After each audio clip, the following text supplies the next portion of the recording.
ng networking, which is matidiscuss natin more on networking sa course 2. So, success in this business requires that you follow the system, teach the system, and multiply followers of the system. So, kailangan sundan mo yung sistema, tapos ituro mo yung sistema, and then paramihin mo yung gumagamit ng sistema natin. So, network marketing is viral marketing. Spread the virus of hope and dreams. Di ba? Dito kasi hindi tayo nagbebenta ng load. Ang binibenta natin dito, pangarap. We sell the business by selling dreams. Bakit? Kasi ang tao, pag merong hang inintro sa kanya na business, tapos syempre sabihin mo, una, maliit lang kita, ganun. Pag nakatin na siya ng orientation, mabubuhay ulit yung mga pangarap niya sa buhay. So, ma-realize niya, pag ginawa niya pala tong negosyo, maabot niya mga pangarap niya. So, always inspire other people, always motivate them, bigyan niyo sila ng pag-asa. Step 1, STD. So, ano ibig sabihin ng STD? Dahil magkala tayo ng sakit, ibig sabihin, sponsor to dealers. Actually, hindi na dealer ang tawag sa atin. Ang tawag sa atin, technopreneur. Pero para maganda yung acronym, dealer na lang, para STD.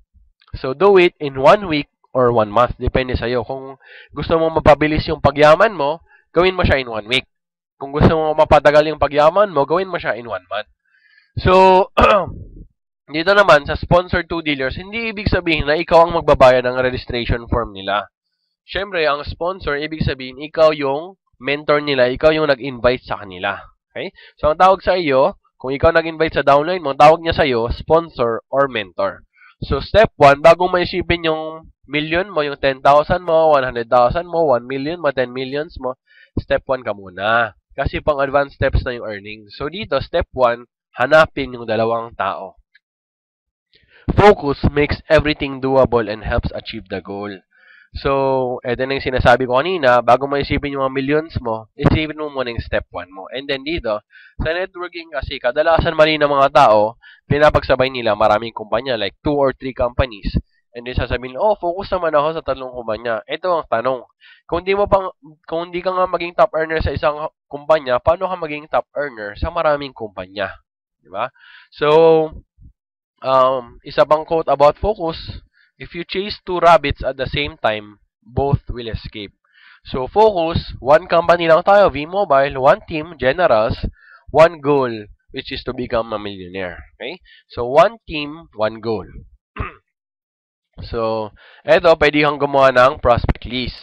And then, present to your 10 prospects with the help of the person who introduced you to V-Mobile. So, for example, yung sponsor mo, malapit lang sa'yo, meron akong advice sa inyo. Yung gawa ng prospect list, and then the first 5 prospects na papresentan mo, hindi ka magpapresent. Yung sponsor mo. So, pag siya nagpe-present, ibig sabihin, ikaw, makinig ka lang dyan sa gilid, mag-take down notes ka kung ano sinasabi niya per slide. And then, the next 5 prospects mo, yung 6 to 10 prospects mo, is, ikaw mag-present, pero andyan yung upline mo, mag-closing. At saka, pagkatapos mo mag-present, tanungin mo kung ano yung mga bagay na pwede mo pang i-improve. So, step 2, HIV, which is help in venturing. So, help your 2 dealers understand the business, do their own STD. So, eto, understand the business. Pero paano mo sa kanila mapapa-understand ang business kung ikaw mismo hindi mo pa na-understand, di ba? Paano kung hindi mo pa nababasa yung quick guide mo, yung price list mo, paano kung hindi ka pa nakaka-login sa accounts mo online? So, syempre, bago mo maturo, kailangan ikaw muna matuto ka.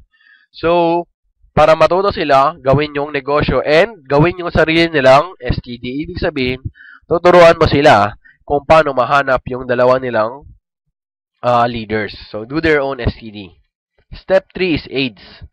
So, dito, attain independence by duplicating strategies. So, train your 2 dealers to do HIV with their sponsor dealers. So, step 1, maghanap ka ng dalawang tao, dalawang leaders na gusto magnegosyo. Step 2, ituro sa kanila ng mabuti ang negosyo. So, ito, i-differentiate natin ang recruiter versus mentor. Ang recruiter, kung ikaw ay isang talamak na recruiter, pagpasok ng kaibigan mo sa negosyo, hinayaan mo na siya. Dahil ni-recruit mo lang siya. Pag ganun ang ginagawa mo, masisira ang pangalan mo. Bakit? Ano yung akala ng kaibigan mo? Wala. Pinasok na ako sa negosyo, tapos hinayaan na ako. So, very important, after nilang pumasok, turuan mo sila. Ang mentor, yun yung ginagawa. Pagkapasok mo, dyan pa magsisimula ang trabaho niya. Bakit? Tuturuan ka niya kung paano gawin ang negosyo. So, remember, be a good mentor, not a recruiter. And then dito, sa step 3, attain independence by duplicating strategies. Kailangan turuan mo yung dalawang mong dealer na magturo sa kanilang dalawang dealer. So, sa step 1, hanapin mo yung dalawang tao. Sa step 2, you will become a teacher. Yung students mo, yung dalawang leaders mo. Sa step 3, you will become a teacher of teachers. Ibig sabihin, pag ikaw yung teacher of teachers, malaki na ang kikitain mo. Pero before ka umabot sa ganong stage, kailangan mo muna maging student. Become a student, learn the business, become a teacher, and then become a teacher of teachers. So, quick review of the 3 infectious steps. Paano ba magkalat ng sakit? Step 1, STD. Step 2, HIV. Step 3, AIDS. Earning 1 million in V-Mobile is possible, doable, and achievable. So, make sure you understand the business. Ang nare-recommend nga namin, pagkapasok mo, alam ko, sobrang excited mo na mag-invite.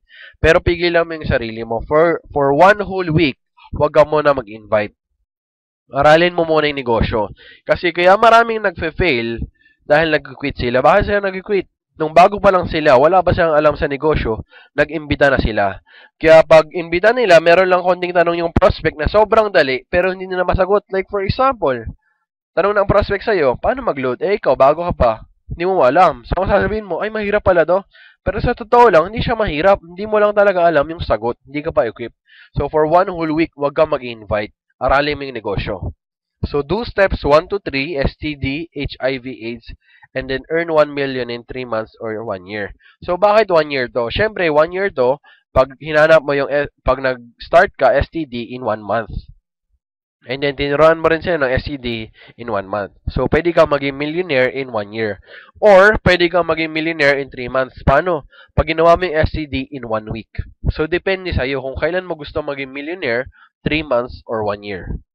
So, bago tayo matapos, meron akong assignments na ibibigay sa inyo. Number 1, make your prospect list. Lahat na kakilala mo, lahat ng K mo sa buhay. And then aim for 100 people. So, number 2, have your own flip chart or clear book. Para dala-dala mo yung presentation mo kahit saan. And then, bago ka matulog, reviewin mo yung clear book mo. Tapos, pag matutulog ka na, ilagay mo sa ilan ng unan mo. Pagkagising mo, reviewin mo ulit. Tapos, focus ka doon sa power of 2 and power of 4. Tingnan mo. 2 o 3 o 4 na tao lang ang kailangan mo para yumaman. Gawin mo na agad. Okay? So, read and understand the quick guide. So, kadalasan kasi questions sa mga bagong tipis, nasa quick guide lang po. Explore and study your online accounts, which is loadextreme.ph and myalex.biz. So, attend course 2 training. So, yun lang po muna sa ngayon. Course 1 training is a very basic for mga baguhan sa business. So, dito lang po tayo nagtatapos. For more info, pwede nyo i-check yung FB group natin, but you must be a Generals team member. So, Generals team sa FB group, marami na tayo doon, 2,000 plus. Or you can also check our website, www.vmobilegenerals.com. Once again, this is John Jester Ching. Thank you.